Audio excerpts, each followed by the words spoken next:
Experience His wonderful presence, His amazing grace,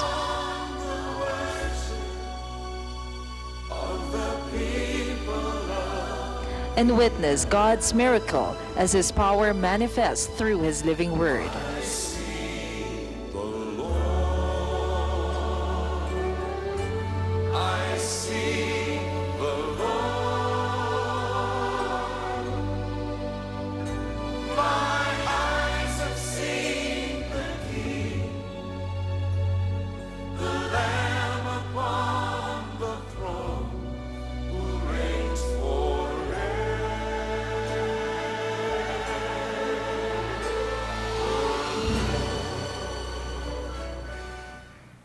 Jeremiah chapter 23, verse 5 to 6.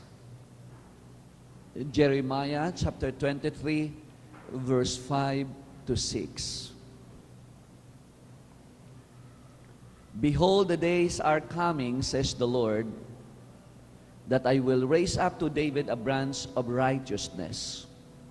A king shall reign and prosper, and execute judgment in righteousness in the earth. In his days, Judah will be saved, and Israel will dwell safely. Now, this is his name by which he will be called, the Lord our righteousness. Pwede na po tayong maupo. Sabihin mo sa katabi mo, tingnan mo muna siya sa mata,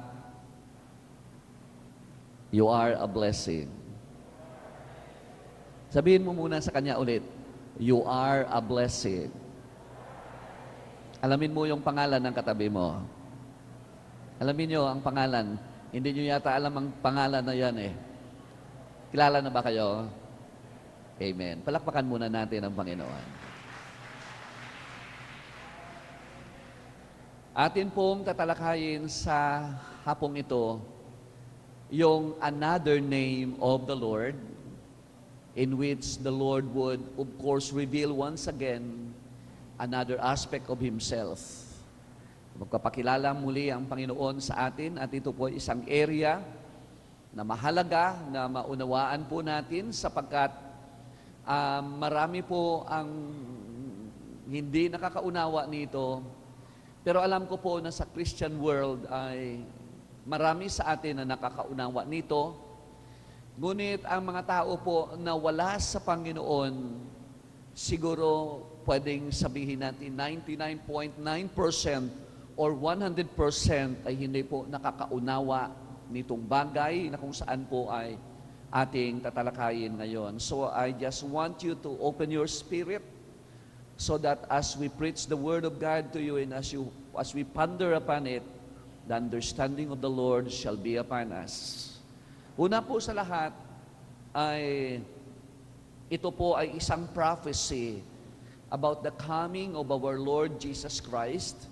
At ang pangalan na sinabi dito sa Kanya ay the Lord our righteousness. Una sa lahat, ano ang righteousness? Ano po sa inyong paningin ang tinatawag righteousness o sa Tagalog ay matuwid? Tama ba ako doon? Matuwid. Anyway, ito po ang sabi ng Webster.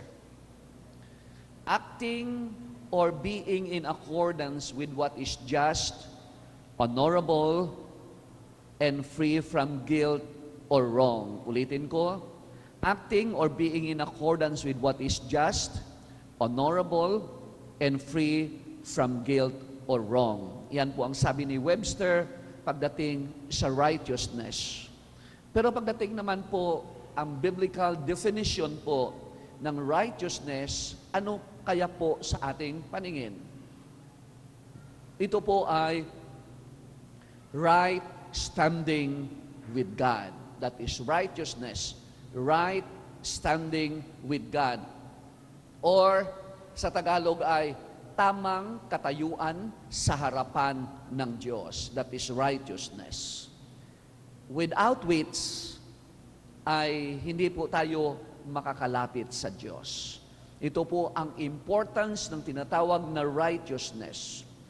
without righteousness or God's righteousness, not our own self-righteousness, you cannot approach God and God would listen to you. Kaya kita niyo po kung ano kahalaga nito. Kung wala po sa iyo ang bagay na ito, God will never listen to you. God will never give His ears to listen to you. So, marami pong bagay na mamimiss natin sa buhay na ito. Ang ating mga panalangin, ang ating mga panalangin hindi makakarating sa Diyos. Ang ating pong mga panalangin ay hindi sasagutin ng Diyos. Magsasayang ka lang ng panahon sa paglapit mo sa Diyos without this kind of righteousness. Kaya po, mahalaga na maunawaan natin ang teaching about the Lord our righteousness, sapagkat ito po ay importante. Kung mayroon ka nito, then you will be acceptable to God. Ibig sabihin, sa mata ng Diyos, you are an upright man. Sa mata ng Diyos, lumalabas na ikaw po ay matuwid ka na tao. At ikaw po ay mayroon kang tamang katayuan sa harapan ng Diyos. So kung iisipin mo po, medyo mahirap yata ito. Sapagkat pag sinabi pong righteous man, ang ibig sabihin po nito ay sa paningin ng Diyos ay kaaya-aya ka sa kanyang paningin. Ikaw ay parang lumalabas, parang wala kang kasalanan. So, medyo mahirap yata itong requirements na ito ng ating pong Panginoon. Pero wala po tayong magawa. Yan po ang kahinihiling ng banal na kasulatan. So, pag nagkataon, mga kapatid, sino ang makakalapit sa Diyos? Kung ito ang pamantayan ng Diyos sa atin pong paglapit sa Kanya, sino kaya ang pwedeng lumapit sa Diyos at magiging katanggap-tanggap sa harapan ng Diyos, sapagkat lahat po tayo ay kinapos sa kaluwalhatian ng ating Panginoon. Kayo, kami, lahat po tayo, kinapos tayo sa kaluwalhatian ng ating Panginoon. Why? Sapagkat ang sabi ng banal na kasulatan, there is none righteous. Kung bubuksan po natin ang ating Biblia sa Romans chapter 4, Romans chapter 4 ay may makikita po tayo dyan. So anyway, sabi po ng Biblia, there is none righteous. Why? Because for all have sinned and come short of the glory of God. Kaya po, walang sino man na pwedeng mag-judge sa iyo, sapagkat ang nag-judge sa iyo, pareho mo rin na nagkasala sa harapan ng ating Panginoon. Ang iba, siguro ay masyadong lang lantad ang pagkakasala. Ang iba naman ay medyo nakatago ang pagkakasala. But the same, lahat ay kinapos sa kaluwalhatian ng Diyos na ito, at alam po ito ng Panginoon because ang Diyos ay, He is an all-knowing God. So, mga kapatid, as humans, bilang tao, we are bound to commit mistakes in wrong decisions. Natural po yon. Bilang tao, nakakagawa po tayo ng mga mistakes sa buhay na ito. Nakakagawa po tayo ng mga wrong decisions sa buhay na ito. Lahat po tayo ay guilty po diyan. Kahit tayo po ay Kristiyano, ganun pa rin po tayo. Sa totoo lang, nagkakamali pa rin po tayo sa maraming aspeto po ng ating buhay. So, pag tinignan mo po ito, totoo talaga yung sinabi ng banal na kasulatan that for all have sinned and come short of the glory of God. Ang book of Romans po deals with this particular subject. If you want to understand the righteousness of God, please read the book, the letter of Paul to the Romans. It deals with righteousness. Kasi po, nakikipag-argue diyan si Paul. Ang argument po diyan ni Paul ay kanya pong, ay nire-rebuke niya diyan yung mga katuruan ng mga Israel people, sapagkat parang masyadong believe ang mga Israelita na parabagang sila lang ang paborito ng Diyos at parabagang ang lahat ng tao ay walang karapatan sa harapan ng Diyos at sila lang ang maliligtas sapagkat sa kanila lang ibinigay ng Diyos ang batas, ang Ten Commandments, ang salita ng Diyos, Old Testament, because of course we understand that the whole of the New Testament, of Old Testament, was given only to one nation, and that is the nation of Israel. So because of this, parang believe masyado ang mga people of Israel. Now here comes Paul arguing with these people. Ang sabi niya, kayong nagtuturo sapagkat nagmamalaki kayo sa batas. Ano, kayo bang nagtuturo na hindi magnakaw? Kayo ba ay nagnanakaw rin? So sinasabi niya doon na kayo na mayroong batas, wala naman kayong pinagkaiba sa mga taong wala sa batas. Sapagkat ang wala sa batas at ang mga taong nasa batas ay nagkakasala.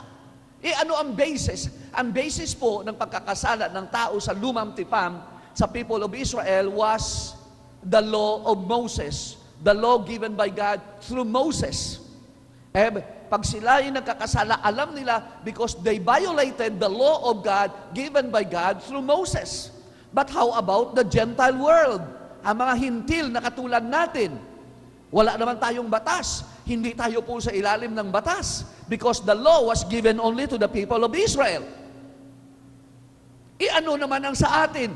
Ano ang pwedeng gumabay sa atin o ano ang pwedeng sumawata sa atin? Ano ang pwedeng pumigil sa atin? Ano ang standard ng Gentile world when it comes sa paglabag sa kalooban ng Diyos? Why? Because we don't have the law. Ang batas ay hindi binigay sa atin, kundi sa kanila lamang. Ang sabi diyan ni Pablo ay, ang ibinigay naman ng Diyos sa Gentile ay ang ating konsensya. Yes, wala ang written law sa atin, sapagkat it was only given to the people of Israel. But God has given us a conscience. At ang sabi diyan, ang batas ng Diyos ay isinulat niya sa konsensya ng tao. At ang tanong, sino ang nakasunod sa kanyang konsensya? Wala nakasunod 100% sa sinisigaw ng konsensya niya. So, the people of Israel, in which God has given to them the law of Moses, was not able to obey the Lord 100% by obeying the law 100%. And at the same time, also the Gentile world, in which God has given the conscience for them to follow what God wants them to do in this life. Also, the same with the people of Israel, hindi po nila nasunod ang kanilang konsensya. Kaya nga, justified, ang sabi ng Panginoon sa pamamagitan ni Pablo, for all have sinned and come short of the glory of God. Amen. Gusto niyong malaman ano ang Old Testament?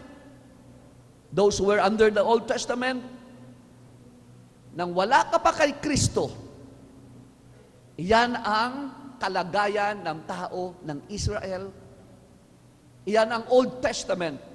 They know God, they have the law, but they could not obey the Lord.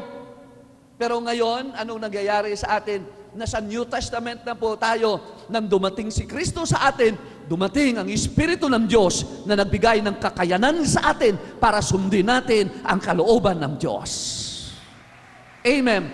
That's the difference between the Old Testament and the New Testament. So, mas madali, it is more easier to live in the New Testament because of the grace of God.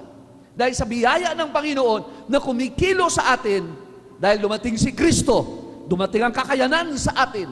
Kaya kung mapansin nyo ngayon, ang buhay natin noon nang wala pa kay Kristo, at ang buhay natin ngayon ay magkakaiba. Amen. It's all because the grace of God now is upon us. Salamat sa biyaya na yan. Hallelujah. Palakpakan nga po natin ang ating Panginoon.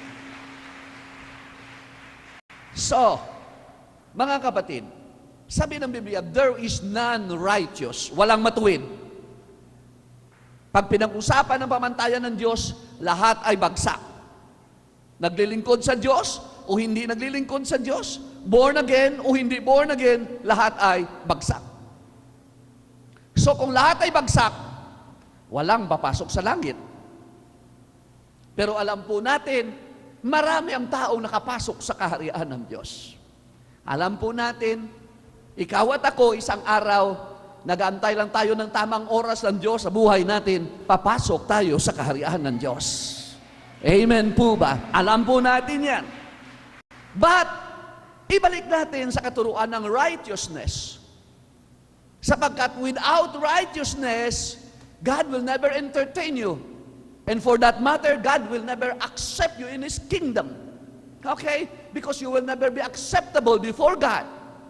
E paano yun? Dahil wala naman talagang matuwid, dahil tayo lahat naman ay nagkasala. Ito po ang kasagutan. Bago tayo pumunta sa kasagutan, balikan natin si Abraham. Si Abraham po, mga kapatid, si Abraham, sa pamantayan ng laman, hindi siya righteous. Naniniwala po ba kayo sa akin? Why? Nagkasala din si Abraham. Wala naman siyang pinagkaiba sa iyo at sa katabi mo. At wala rin siyang pinagkaiba sa akin na nakatayo dito sa inyong harapan. Abraham was a human being. Like me, like you. The same passion in everything. The same weaknesses. Kita natin sa banal na kasulatan, nagsisinungaling si Abraham. Nabasa niyo yon? Amen po ba? Kayo po ba'y nagbabasa? Okay. Nakita po natin, nagsisinungaling diyan si Abraham. Ngunit mga kapatid, tinawag siya ng Diyos, isang araw, tinawag siyang righteous. Paano nangyari ito? Remember that the meaning of righteousness is right standing with God. Tamang katayuan sa harapan ng Diyos. As far as God is concerned, you are an upright man. You are acceptable before Him. Pero alam natin, well, He fell short of the glory of God. Alam po natin yan. Sapagkat nandito sa banal na kasulatan yan. Paano nangyari yon? Ito ang dapat masolve natin sa hapong ito. Ito ang dapat natin maunawaan sapagkat si Abraham at tayo walang pinagkaiba, although tayo ay nasa Panginoon, but ngunit nagkukumit pa rin tayo ng mistakes. May mga wrong decisions pa rin po na tayo. At may mga pagkakamali pa rin tayo sa buhay na ito. Pero katulad ni Abraham, ganun ang buhay, ngunit tinawag siya ng Diyos na a righteous man. May exemption ba? Paborito ba ng Diyos si Abraham? Siya ba'y exempted sa batas ng Diyos? Remember po, sa Diyos, pag nagbigay siya ng batas, wala pong exemption dyan. Kung ano ang sinabi niya, iyon talaga. Amen po ba? So, mga kapatid, balikan natin ang sinabi ko kanina sa inyo, Romans chapter 4, verse 1 to 3. What then shall we say that Abraham our father has found according to the flesh? For Abraham was justified, for if Abraham was justified by works, he has something of which to boast, but not before God. For what does the scripture say? Abraham believed God, and it was accounted to him for righteousness. Narinig niyo po yun? Abraham believed God, and it was accounted to him as righteousness. Mga kapatid, iyon ang basis. Kailangan buksan ng Diyos ang ating pangunawa sapagkat the same exactly ang paraan kung paano na si Abraham ay tinawag ng Diyos na matuwid sa lumang tipan, the same ang kapamaraanan niya sa New Testament.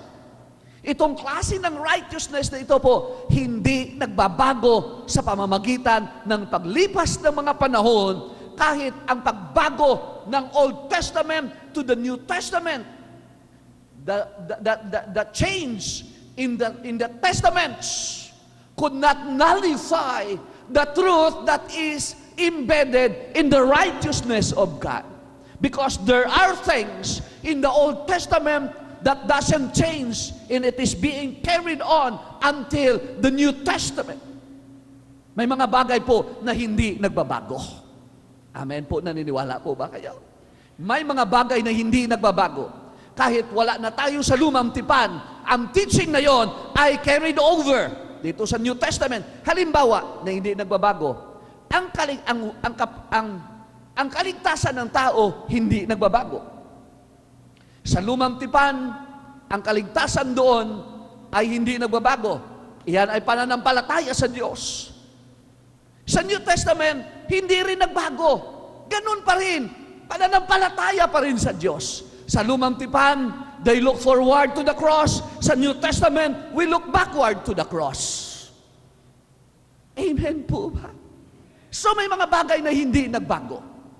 Halimbawa, ang pag-aari ng Diyos sa lumang tipan, ano sa paningin nyo? Pag-aari niya pa rin ba sa New Testament? Of course! Ang pag-aari niya sa lumang tipan ay pag-aari niya sa New Testament, sapagkat hindi nagbabago ang ownership.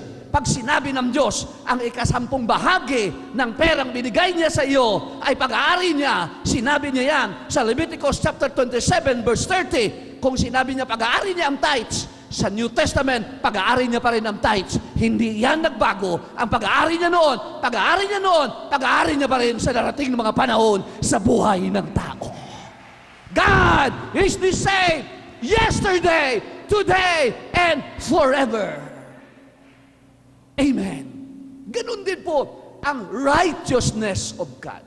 It's all the same, mga kapatid. Kaya nga po, we have to understand this. We have to discover this. And we want God's light to be upon us this afternoon so we may understand this kind of revelation. Yung ipapahayag ng Panginoon sa atin, which has something to do with righteousness, because we understand that without which we cannot approach God. Mahalaga po ito. Pag wala ito, hindi ka pakikinggan ng Diyos. Ngunit pag ito ay nasa iyo, kahit sino ka, pakikinggan ka ng Diyos. Hallelujah. Amen! Mga kapatid,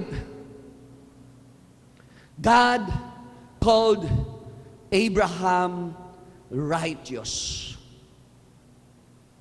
And as we study, we will understand it. By God's grace, I ask that God would open our spiritual understanding. Mahalaga kasi po ang teaching na ito. Romans chapter 4, verse 16. Pero ang punto ko diyan ay verse 21 and 22. Therefore, it is of faith that it might be according to grace, so that the promise might be sure to all the seed, not only to those who are of the law, but also to those who are of the faith of Abraham, who is the father of us all. As it is written, I have made you a father of many nations, in the presence of him whom he believed, even God, who gives life to the dead and calls those things which do not exist as though they did, who contrary to hope in hope believed, so that he became the father of many nations, according to what was spoken, so shall descendants be. And not being weak in faith, did not consider his own body already dead, since he was about 100 years old in the deadness of Sarah's womb. He did not waver at the promise of God through unbelief, but was strengthened in faith, giving glory to God, and being fully convinced, the word fully convinced, and being fully convinced that what he had promised, he was able to perform, and therefore, it was accounted to him for righteousness.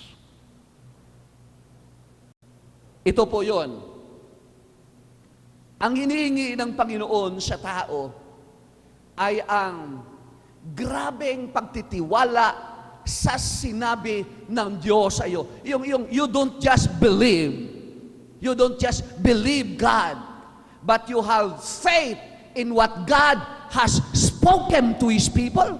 You have faith in what God has spoken to your life. You have faith in what God has spoken to in His words. And if you are fully convinced, wala kang kaduda-duda, buong pagtitiwala, buong pananampalataya, na kumbinsi ka talaga na ang sinabi ng Diyos sa iyo ay talagang magkakatotoo kahit napaka-imposible ng kalagayan, at ikaw ay nanalig ng todo, mga kapatid kay Kristo, ito ang nangyari kay Abraham. Imposible ang pangako ng Diyos sa kanya. Bakit? Matanda na siya, matanda ng asawa niya, ngunit ang sabi ng Panginoon sa kanya, magkakaroon ka ng anak.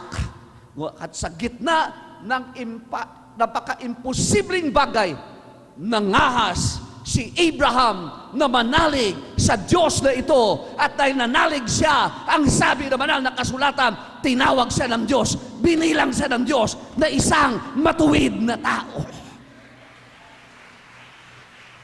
Hindi ko lang alam kung naabot mo ang explanation ko.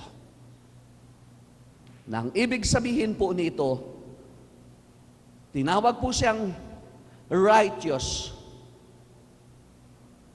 Mga kapatid, ang basis, hindi dahil matuwid ang pamumuhay niya. Hindi dahil walang butas kahit katiting sa kanyang personal na buhay. That was not the basis. Because if that was the basis, then it would also be the basis now. And if that would be the basis, walang papasa. Amen po ba? Walang papasa. Because we all fall short of the glory of God. So walang papasa. So definitely, that is not the basis. Ang basis doon ng Panginoon ay kahit itong si Abraham ay may mga pagkakamali siya sa buhay, tinawag siya ng Diyos na matuwid sapagkat nangahas siya na maglagak ng kanyang buong pagtitiwala sa Diyos na ito kahit sa kaimposiblihan ng mga bagay na sinabi ng Diyos sa kay Abraham. Sabi doon ay, mga kapatid, ang sabi doon ay, it was accounted to him for righteousness. Romans chapter 4, verse 3. Siguro ay sabihin mo, parang mali yata ang basis ng Diyos sa tinatawag na righteousness. Kasi ang ibig sabihin ng righteous man ay matuwid sa harapan ng Panginoon. Itong taong ito may mga pagkakamali. Ano kaya? Bakit ganun ang Diyos? Well, you cannot question God. When it comes to matters about faith, well, He is the authority. You are not, and I am not the authority. He is the authority, the sole authority when it comes to matters about faith. Naniniwala po kayo sa akin? Kahit ang demonyo, hindi pwedeng mag-question dyan sa Diyos. Okay. So, but look at this para maunawaan ninyo at maalis sa isip natin ang mga katanungan maaaring nagki-question ng mind mo ngayon. Look at this a bit closer. Romans chapter 4 verse 3. Baka hindi mo masyadong napansin ito. Romans chapter 4 verse 3. Basahin po natin. Abraham believed God and it was accounted to him for righteousness. Hindi ko alam kung may na-pick up ka doon sa binasa mo. Sino ang may na-pick up sa kanyang binasa? Andyan ang kasagutan. Merong isa dito, 2, 3 at 4. Nasaan na kaya dito ang 400 plus? Abraham believed God and it was accounted to him for righteousness. The word accounted, nandun po ang susi ng at kasagutan sa katanungan mo. The word accounted. Ang ibig sabihin ng the word accounted ay, sa ibang rendition po niyan ay imputed. Okay. And it was accounted to him for righteousness, o sa ibang version, o sa ibang rendition po nito, it was imputed to him for righteousness. Sa Tagalog ay binilang siya na matuwid. Binilang lang. Nakukuha niyo ba ako doon? We're not talking here of the righteousness of Abraham as a person. We're talking here of another kind of righteousness. Hallelujah. Amen po ba? We're talking here of another kind of righteousness. And this kind of righteousness is the kind of righteousness which God alone ang nagmamay-ari. This is God's righteousness. He imputed His own righteousness. Ibinigay niya ito sa kay Abraham. Kaya pag tumingin siya sa kay Abraham, hindi siya tumitingin sa katwiran ni Abraham, hindi sa ginawa ni Abraham, kundi ang tinitingnan niya kay Abraham ay ang kanyang katuwiran na ibinigay niya kay Abraham. Kaya si Abraham katanggap-tanggap sa harapan ng Diyos, sapagkat ang tinitingnan ng Diyos ay hindi ang kanyang katayuan, kundi ang ibinigay ng Diyos sa kanya. Hallelujah! Imputed righteousness. Amen po ba? We're talking of another kind of righteousness. This is the only kind of righteousness that is acceptable before God. Ito lang ang bukod tanging katuwiran na pwedeng tanggapin ng Diyos para ang tao could stand before God without guilt. Amen. He could stand before God despite of the weaknesses, despite of the mistakes he made in this life, but he could stand before God and God will accept him. Hallelujah. God will give his ears and listen to your cries and your prayers. And God will answer it. But because He is not looking at your own righteousness. I tell you, sa buhay na ito, kung maunawahan lang ng tao ang bagay na ito, walang sino man na pwedeng makapagmamalaki sa harapan ng Diyos. Sapagkat ang lahat ng bagay pala na nasa atin, ang lahat ng ito ay puro pala biyaya lang ng Diyos. Hallelujah. Amen po ba? When I stand before God, and God would listen to me, I tell you, it's just a grace. Amen po ba? Biyaya lang yon ng Panginoon. I could not come to God and present to Him my own righteousness. God, you have to listen to me. Well, don't you know what I'm doing in this life? I'm a good man, you know? Sinabi mo yan, kapatid, hindi ka tatanggapin ng Diyos. Sapagkat, kahit sa gitna ng ginagawa mong mabuti sa buhay na ito, may nagagawa ka pa rin na hindi tama sa harapan ng ating Panginoon. Amen po ba? At ang mundo hindi po nakakaunawa nito. Kaya nga po, marami ang naniniwala ng salvation by works. Maraming naniniwala na ang tao ay papasok sa langit dahil sa kanyang ginagawa sa buhay na ito. Kung siya ay mabuti, titimbangin ng Diyos pagdating ng panahon ng kanyang ginawa. Alin ang mas maraming mabuti o ang masama? Kung mas maraming ginawa mo mabuti, langit ka. Kung mas maraming ginawa mo masama, impyerno ka. Mga kapatid, hindi totoo yan. Sapagkat pag nagkataon, ikaw palang gumagawa ng kaligtasan mo. Saan ang role ni Kristo sa buhay mo? Sinasabi ko po sa inyo ang katotohanan, ang kaligtasan ay biyaya lamang ng Diyos. Libre sa harapan ng Panginoon. Natanggap mo ito sapagkat mayroong Diyos na nagbagandang loob sa atin. Na kahit sa gitna ng ating mga pagkakasala, mayroong Diyos na nahabag sa ating mga kalagayan. It's just grace. Hallelujah. Amen.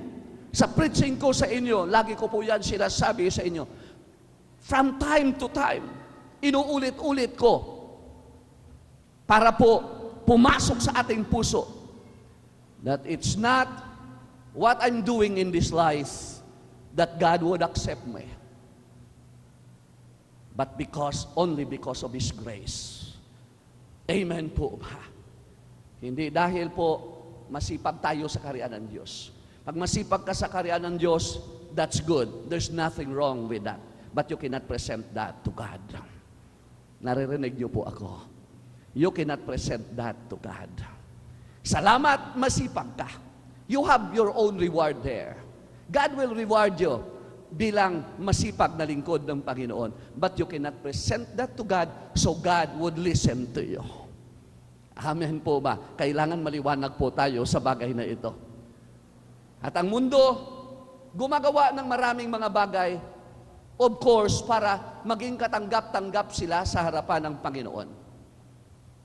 That's good if you do everything you could so that you will be acceptable before God. Maganda po yan. But if that is your basis, if you think that that would be acceptable to God, you are wrong. Amen po ba? You are wrong. Sapagkat ang righteousness na ito ay bisang biyaya lang ng Panginoon. Hindi naman tayo matuwid sapagkat lahat tayo ay kinapos sa kaluwalhatian ng ating Panginoon. Lahat tayo ay nagkasala. Ngunit dahil sa kanyang biyaya, mga kapatid kay Kristo, binigay niya sa atin ang kanyang katwiran. And every time you come before God, every time you seek the Lord, every time you stand before Him, God is not looking at your own righteousness. He is looking and seeing in you the covering of His own righteousness. Hallelujah. Amen po ba? You are being covered by the righteousness of God. Grabe naman. Hallelujah. Inihiling ko sa Panginoon na maunawaan natin po ito. Amen ba?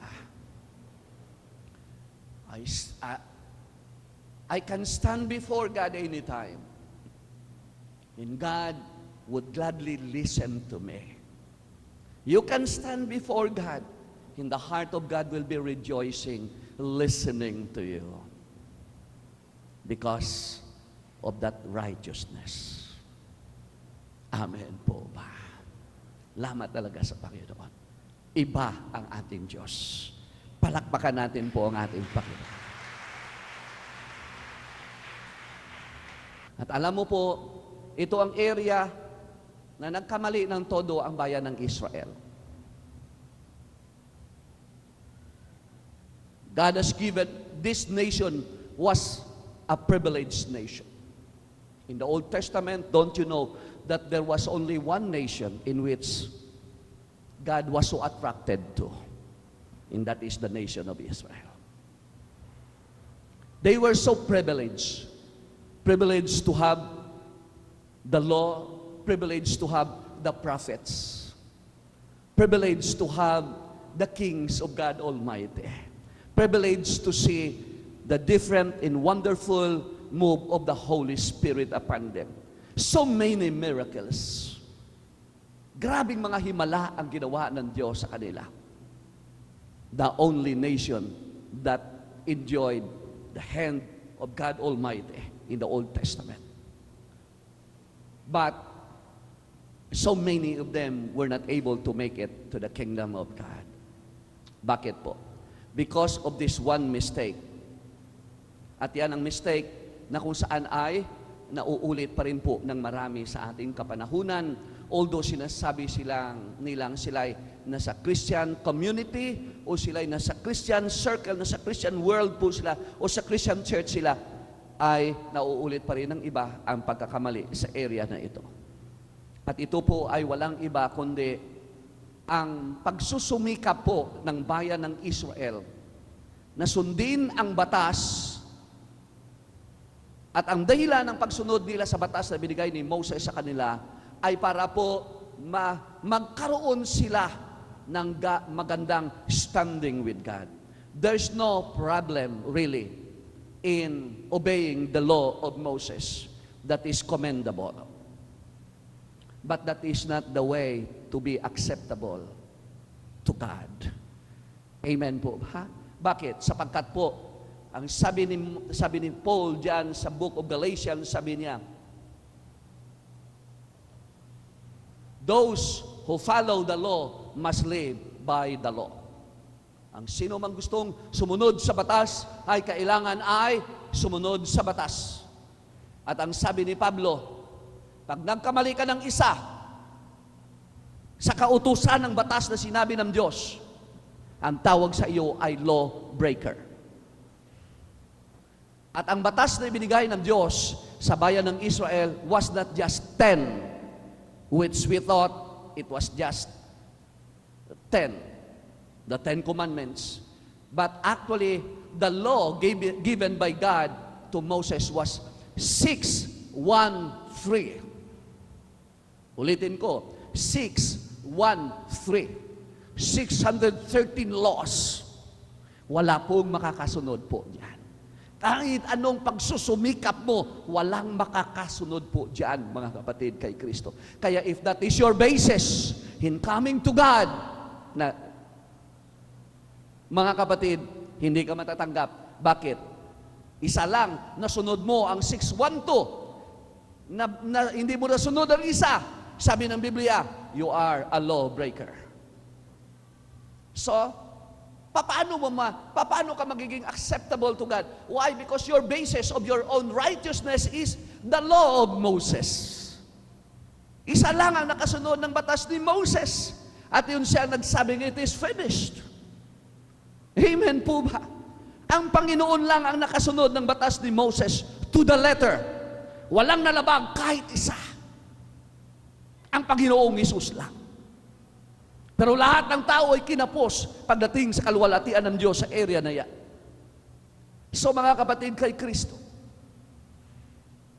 ang ginawa po ng Diyos, napakabuti ng Diyos na ito, na gumawa siya ng bagay na hindi naman po naabot ng marami.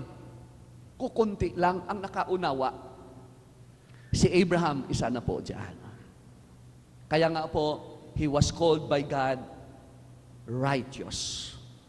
Amen po ba? Binilang siyang matuwid. Imputed righteousness.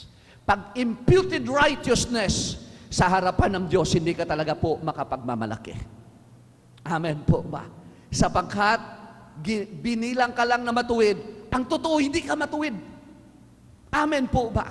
Pagdating po sa actions, sa deeds, hindi ka matuwid. Sapagkat wala naman talagang matuwid. Tama ang Biblia, walang matuwid. There is none righteous. Ang basis po doon sa there is none righteous, yung ginagawa ng tao to please God, for him to be acceptable before God. Ngunit, may mga tinawag ng Diyos na matuwid, at ito ay dahil sa tinatawag na imputed righteousness. Amen po ba? So, ang people of Israel po, nagsumikap ng todo to please God, at para po makuha nila yung tinatawag na righteousness. Alam mo po ang sabi ni Isaiah? Si Isaiah mismo ang nagsabi po nito, sapagkat ito'y ugali ng people of Israel, sa Isaiah chapter 64 verse 6. Isaiah chapter 64 verse 6. But we are all like an unclean thing. In all our righteousnesses are like filthy rags. We all fade as a leaf, in our iniquities like the wind have taken us away. Mga kapatid, ito ang Israel people. They present the righteousness to God. Ang ibig sabihin, itinataas nila ang kanilang mga good deeds before God para tanggapin sila ng Diyos. Sabi ni Isaiah, our righteousnesses are like filthy rags. Yung pinipresent mo sa Diyos, filthy rag yan. Ano ang filthy rag? Para maunawaan nyo. Ang filthy rag po o maruming basahan, ito po ay ang mga ginagamit na mga kitongin ng kanilang kapanahunan. Ang mga tao po na may ketong, yung kanilang mga extremities, yung mga dulo ng mga daliri nila, nauupod po yan. Dulo ng kanilang mga toes, ito po ay nauupod yan. Ang ilong nila, yan po ay nauupod po yan. Yan po ang ketong. At para hindi masagwa at nakakadiri tingnan sa paligid, o para hindi rin sila mismo matakot sa kanilang kalagayan, ang ginagawa po nila niyan ay kumukuha sila ng basahan. Kaya kung panuorin nyo ang mga sini noong una, yung may mga ketong ay may mga basahan sa dulo ng kanilang mga daliri. Napansin nyo po ba yun? Ha? Sa mga sine, tingnan nyo po, makikita nyo yan. Yung mga sinauna na mga sine, may nakabalot po sa dulo ng daliri ng mga tao. At yan po ang tinatawag na filthy rags. Ma-imagine nyo na yung mabuti mo palang gawa para tanggapin ka ng Diyos, sasabihin ng Panginoon, ha! Maruming basahan yan. Ginamit yan sa kitongin. Yan ang halimbawa ng mabuting gawa na tinataas mo sa Diyos na akala mo yun ang dahilan na tanggapin ka ng Panginoon. It's like filthy rags. At yan ang ginagawa ng marami. Kaya kita nyo ang ibang tao, ang iba dyan, kamag-anak natin. Lalapitan mo, liligawan mo para sa ating Panginoong Hesus, para sila ay ma-evangelize, makilala nila ang Panginoon. Anong sabihin nila sa iyo? Hindi ko kailangan yan. Ibigay mo na lang sa iba. Mabuti akong tao eh. Naka-encounter na ba kayo niyan? Ako naka-encounter ako niyan. Pinsang buo ko, kinausap ko. Sabi niya, sa iba mo na lang yan isabihin. Okay lang ako. Wala akong kasalanan eh. Katulad pala ito ni Jesus, walang kasalanan. Hindi niya lang alam ng mga walang kasalanan ay pinapako sa krus. Sabi niya, wala akong kasalanan, pero araw-araw po lasing ito. Araw-araw lasing po ito. Pero sa paningin niya sa kanyang sarili, matuwid siya sa harapan ng ating Panginoon. Filthy rags. Amen po ba? Katwiran ng tao. Yun ang kanilang sinasangkalan paglapit nila sa Diyos. Lord, mabait naman ako na tao eh. Wala naman akong inapi sa buhay. Ako naman ay laman naman ng simbahan. Halos araw-araw, nandyan ako. Filthy rags po ito lahat-lahat. Nakukuha niyo po ako. Marami pong taong ganun. Lalo na ang marami dyan ang iba dyan ay mga very religious na mga tao. Sa paningin nila ay katanggap-tanggap sa harapan ng Panginoon sapagkat may nagagawa silang mga tama. Actually po, sa totoo lang, ang hirap ligawan sa Panginoon ang mga tao na tawag nila dyan ay self-righteous. Yung sa paningin nila ay matuwid sila. Ang hirap nilang ligawan sa Panginoon. Bakit? Paano mo ligawan ng isang tao na sa paningin niya matuwid siya? Amen? Paano mo dadalhin sa Panginoon ang isang tao na sa paningin niya ayos lang siya sa harapan ng ating Panginoon? Mahirap. Believe sa sarili kasi matuwid. Mabait na tao. Mas madali pang hanapin yung mga taong marumi ang buhay. Mga tao na kung saan ang buhay ay grabe, alam nila mali ang kanilang buhay. Mas malambot ang kanilang puso sa Panginoon sapagkat alam nila kailangan nila ang tagapagligtas sa buhay na ito. Amen po ba? Salamat sa Diyos. Salamat sa move ng Panginoon sa bagay na ito. At alam niyo po ba, ang ito pong ating binasa kanina, dito po sa Jeremiah chapter 23, verse 6, na sabi po doon ng ating binasa kanina. Verse 5 muna. Behold, the days are coming, says the Lord, that I will raise to David a branch of righteousness. A king shall reign and prosper, and execute judgment and righteousness in the earth. In his days, Judah will be saved, and Israel will dwell safely. Now, this is his name by which he will be called, the Lord our righteousness. Jehovah Tsidkenu. Yun po sa Hebrew, ang the Lord our righteousness, Jehovah Tsidkenu. Si Jehovah Tsidkenu ay kailangan natin sa paghalapit natin sa Diyos at sa pagdulog natin sa Diyos na ito. Amen po ba? At dito ang prophecy na ito, na isang araw, itong si Jehovah Tsidkenu ay magkakatawang tao. Amen. Your righteousness, sabi ng banal na kasulatan dito, ay darating, and the Word was made flesh. Amen. And Jehovah Tsidkenu was made flesh. Our righteousness was made flesh. Amen. Ang kinalaman po dito ay walang iba kundi ang ating Panginoong Hesukristo. Remember po as Abraham was accounted righteous because of his faith in God's Word. He believed God, and it was accounted to him for righteousness. So, everyone, likewise, everyone who would also believe in God's Word, and that God's Word is none other but Jesus, who was made flesh. Amen. As Abraham believed in God's Word, and he was considered righteous, likewise, everyone in the New Testament who would believe in God's Word that was made flesh will also be considered righteous in this life. Pag naniwala ka kay Kristo, naglaga ka ng grabing pagtitiwala sa kay Kristo na siyang binigay ng Diyos para sa ating ikaliligtas sa lahat ng ating mga kalagayan sa buhay na ito. Pag naniwala ka and you are fully convinced na may magagawa siya sa iyo, then, sabi ng Panginoon, tinawag ka na rin righteous ng Panginoon. Binilang niya ikaw na righteous, and you could stand before God anytime because of that righteousness that is in you. Pag tumayo ka, I don't present any longer my own righteousness. Hindi na ako tumatayo sa harapan ng Panginoon at sinasabi ko, Lord, kailangan mo akong sagutin. Ako po ay pastor. Ako po ay maraming ginawa. Kahit po umuulan, nagba-Bible study po ako. Kahit mahirap ang panahon, ako po ay nagpa-follow up ng mga tao. Kundi, pag ako man ay lumapit, sasabihin ko sa Diyos, Lord, I come before you in the name of your Son, Christ Jesus. Amen po ba?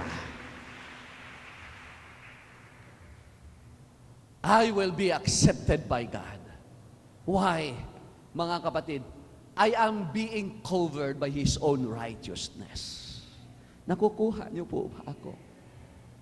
What God is saying is not wrong. When you come before God, and Jesus is in you, you come before Him. Not, halimbawa, si Sister Jelina, pagdating niya, pagharap niya sa Diyos at nananalangin siya sa Panginoon, hindi si Sister Jelina ang tinitingnan ng Diyos. Ang tinitingnan ng Diyos doon at ang nakikita ng Diyos ay hindi siya. Ang nakikita ng Diyos ay ang nagko-cover ng katuwiran ng kanyang anak na nakapaloob sa kanyang anak na walang iba kundi si Nanay Jelina. She will be acceptable by God. She will be accepted by God. Her prayers will be answered by God because she is being covered by the glorious presence of the righteous Son of God. Amen po ba? Oh, hallelujah. Hindi na ako pala ang tinitingnan ng Diyos pag ako'y lumalapit sa Kanya. Ang tinitingnan na pala ng Diyos ay ang Kanyang anak na nasa akin. Grabe ang biyaya ng Panginoon sa atin. Amen. Kaya, don't hesitate. Huwag kang magduda na lumapit sa ating Panginoon. Huwag mong tingnan ang iyong kalagayan, tingnan mo ang nasa iyo. Ang nasa iyo ay walang iba kundi ang Kanyang anak, ang righteousness ng Kanyang anak na nasa atin, covering us and in us. Mga kapatid, ang husay ng plano ng Diyos. Alam mo po kaya ginawa ito ng Panginoon? Para walang sinumang magmalaki sa harapan niya pagdating ng panahon. Amen po ba? Kaya ka tinanggap ng Diyos, not because of your credentials. Amen. You don't present God your credentials. That is a filthy rag. You present only to Him His own righteousness. Si Jesus lamang. Amen po ba? At pag ginawa naman po natin ang bagay na ito, mga kapatid kay Kristo, katanggap-tanggap tayo. Ang visa po natin, mahalaga po ang visa. Pag wala kang visa, hindi ka po makakapasok. Kahit may visa ka pa, pag minalas-malas ka, magiging A to A ka. Airport to airport. Ang galing naman, ano? Parang namasyal ka lang doon. Hello! Tapos, goodbye!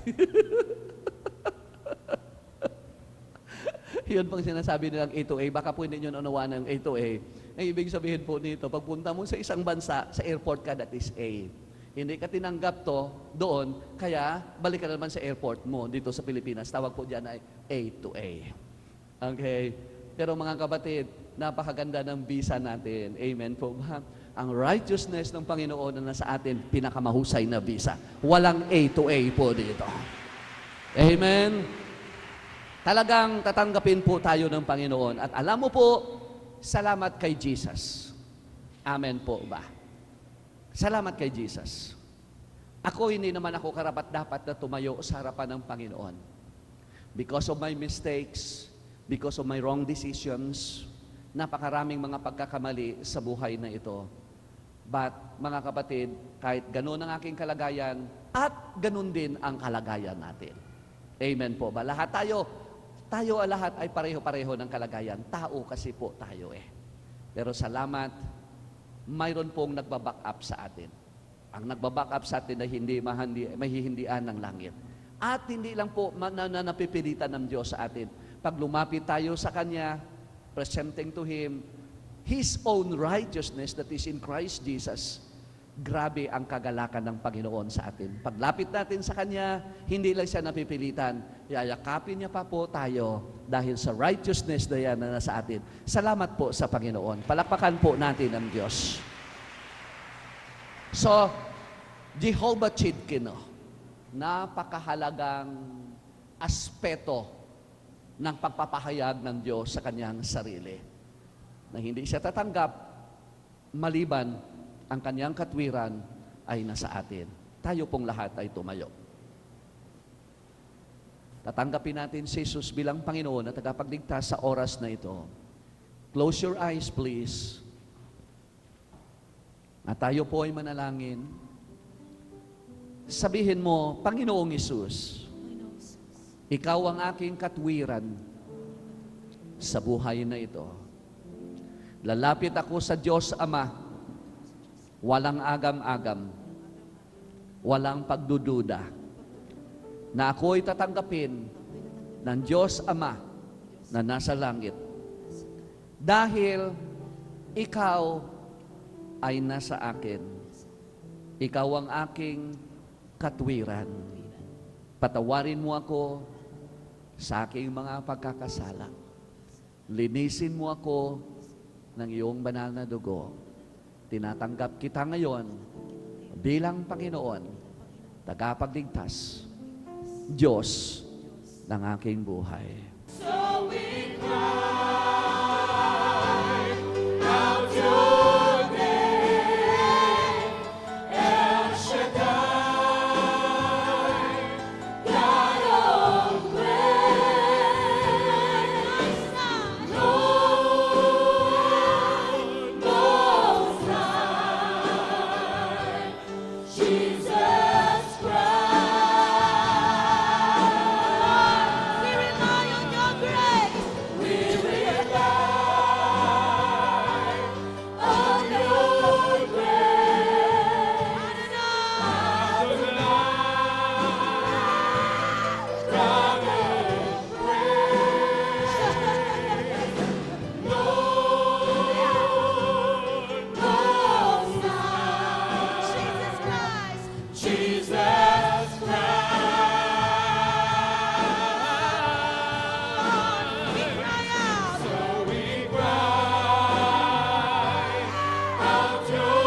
I can stand before Him without condemnation.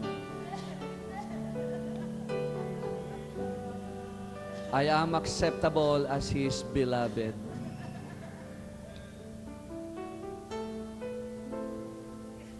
It's all because of Jesus. Salamat po talaga sa Kanya. Katulad natin, tinanggap ng Diyos. Tinanggap niya na may kaluguran sa kanyang puso. Tinanggap niya na may kagalakan sa kanyang puso. It's all because of Jehovah Tzidkenu, the Lord our righteousness. Lama talaga. Lama talaga. Lama talaga. Salamat talaga.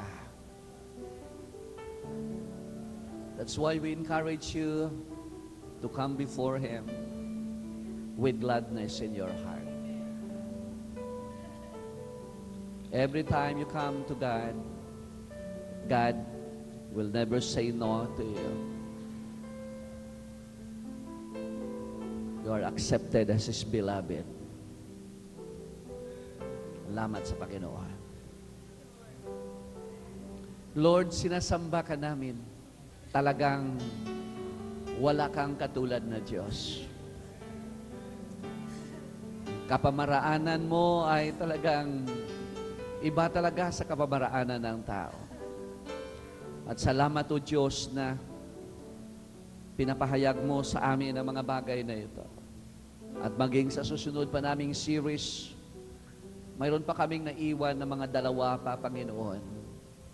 Bago matapos, at inihiling namin ang biyaya mo ay patuloy na kumilos at bigyan mo ako ng kakayanan, may matanggap akong maraming kapahayagan sa aking pag-aaral.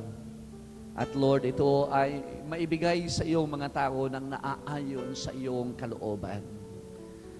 We want to bless our people, Lord. Hallelujah. And we bless them mightily, Father God. Bless them mightily, Father. In the name of Jesus. In the name of Jesus. Bless every one of them, Lord. Hallelujah. In the name of Jesus. Salamat sa iyo, Ama. Sa ngalan ni Jesus, ang lahat ay magsabi ng Amen.